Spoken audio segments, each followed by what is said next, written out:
Hi everyone, it's Michelle from Country Morning Creations. I am starting a series whereby I am going to start just throwing up videos. I've decided not to do shorts anymore, and so what I'm going to do, I turn on my camera, I will record what I'm making, and I will simply post that instead. I'm just tired of editing videos, so if I can't get it all in on one video, then I'm just not going to do it if I have to edit it. So what I'm doing today is making my October journal. I am using the Autumn Splendor kit, and that kit includes a full set of stickers that you can make. This would be the full-size sticker page, and I use my Scan and Cut to cut these out. So these are stickers. You can see I could peel them off. Then it has some girls, and these I actually made. So certain things in these kits I've gone to a website and gotten the images from, but this I put these together. And then it's just full of all these wonderful images, and then some pages and some photos. And then this has got some funky washi tape as well.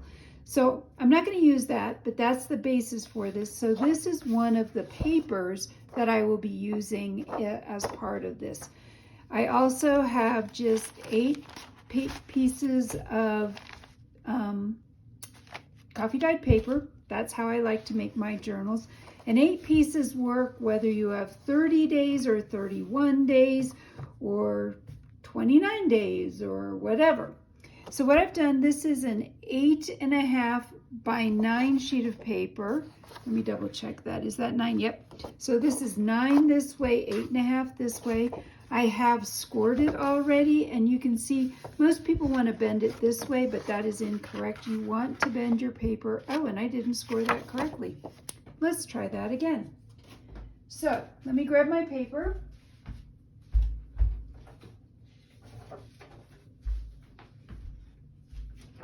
And I'm grabbing my big piece here, and we're going to cut this at 9 inches.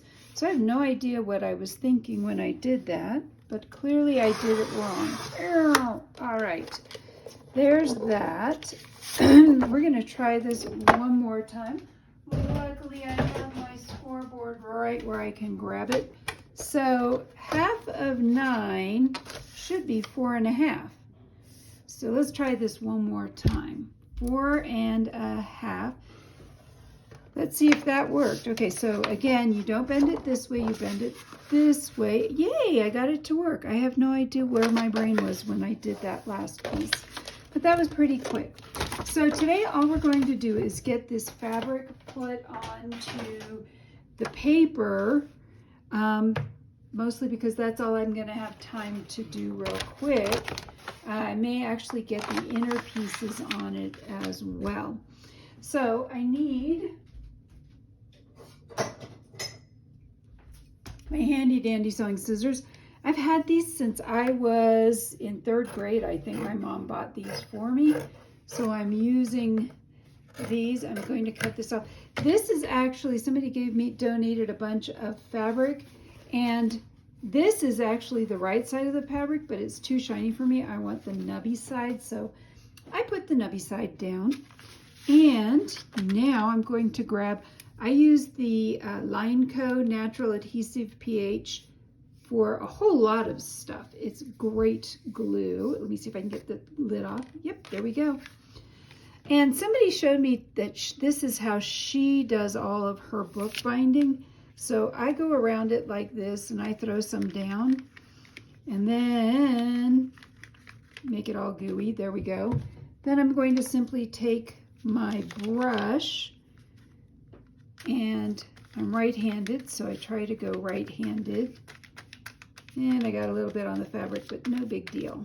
All right, so we want to get this all over this, and I think that looks pretty good. Now, the way I do it, I'm going to flip this over and put this down on this fabric this direction and just smooth it out.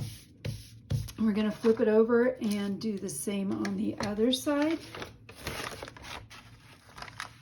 Here we go. Some glue. Again, this part isn't an exact science. I just put it down. But this is a lot easier. I used to dip my glue or dip my brush into a glue, something that was gluey, and then it was just a mess. So this only leaves me with having to clean a brush instead of a brush and all kinds of other stuff. And we're going to spread this all out to the edges. I somehow usually manage to not get the corners, so I'm going to go back and make sure I get those really well. All right, and so that part is now done and all smoothed out. Next part, I'm going to use this handy dandy gadget. I have the link in my bio if you're interested in it. I'm going to just put this down and mark the edges. Let's go this way. All right, I need a pencil. There's my pencil. And I'm going to mark this out and go to all four corners. And I just like this because to me, it's better than eyeballing it. I used to just eyeball all of this and I felt like I wasn't doing a very good job of it. So I went ahead and got one of these little tools. They're great. It even has a little thing here where you can round the corners. And I'm going to show you this little notch here is for actually helping to square your corners.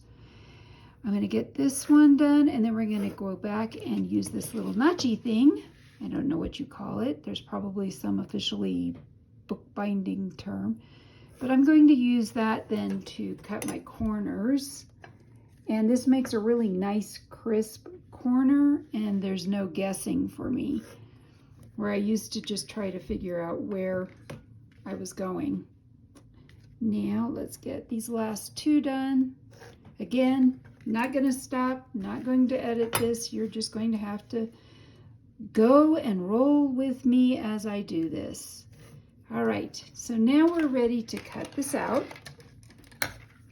And I'm going to cut all the way around all the edges.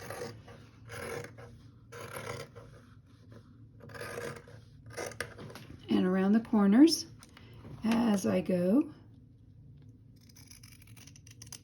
But I will tell you this, if you can get your hands on the old upholstery books from some of these stores that are still around, they are solid gold. There is so much great fabric in one of those. Highly recommend getting your hands on one, and they throw them away. So if you can get one before it's thrown away, all the better. And just a little bit more, we're almost there.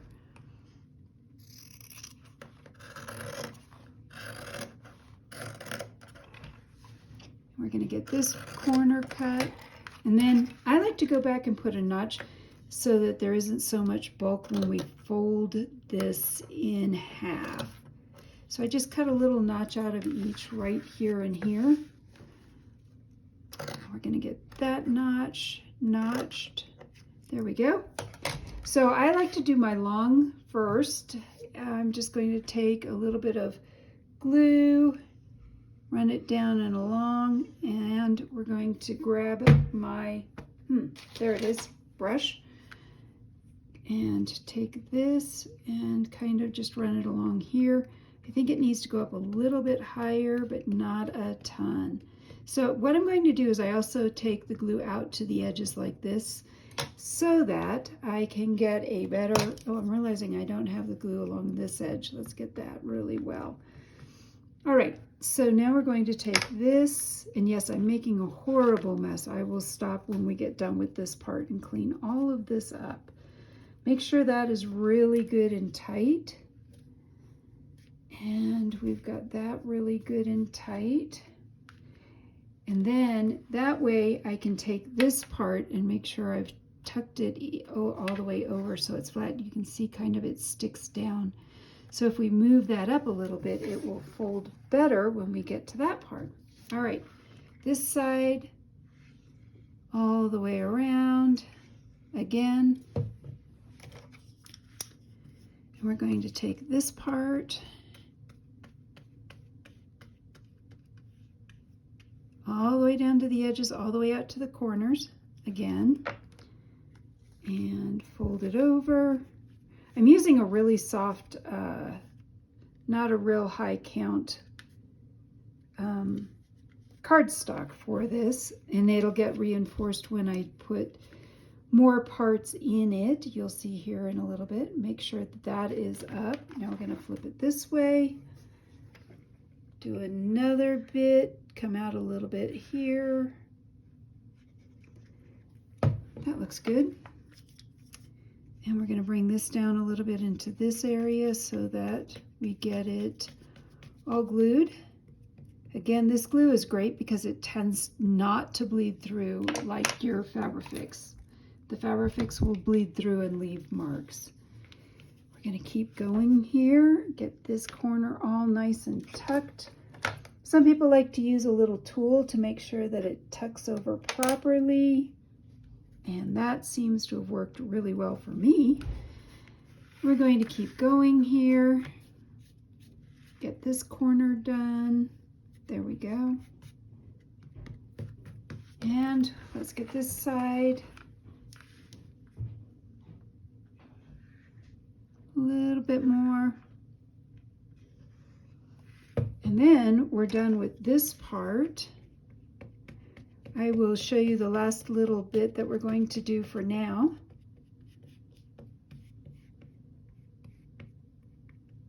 Make sure we got that all good. Yep. There we are. We're going to flip this over and make sure this corner is tucked properly.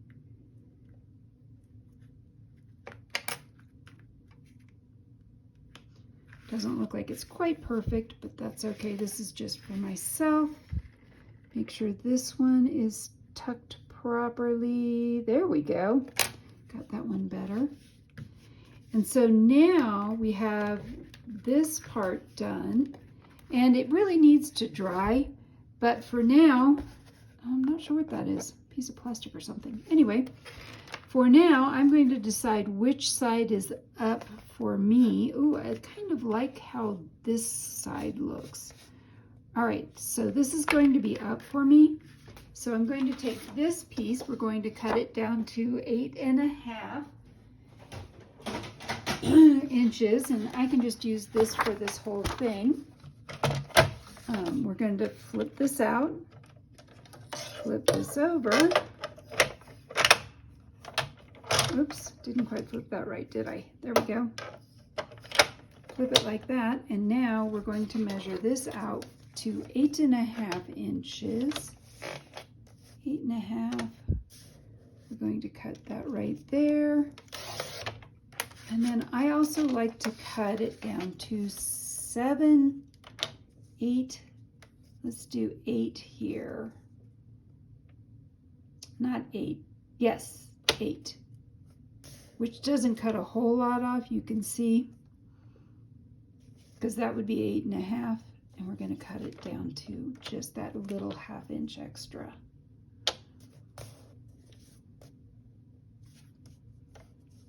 Wait. Oh, yep, doing that right. 8, let's see what we get. There we go. And then we're going to take this. This is now at 8. We're going to cut this into, let me double check that. That's 8. We're going to cut this into 4-inch squares. 4 inches here-ish. Not exactly sure where I'm supposed to line up. We're going to go about right there. And if it's a little bit off, it's all good.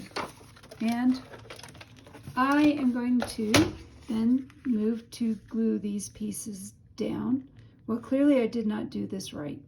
Well, I need to cut a little bit more off these ends. Let me see where I am.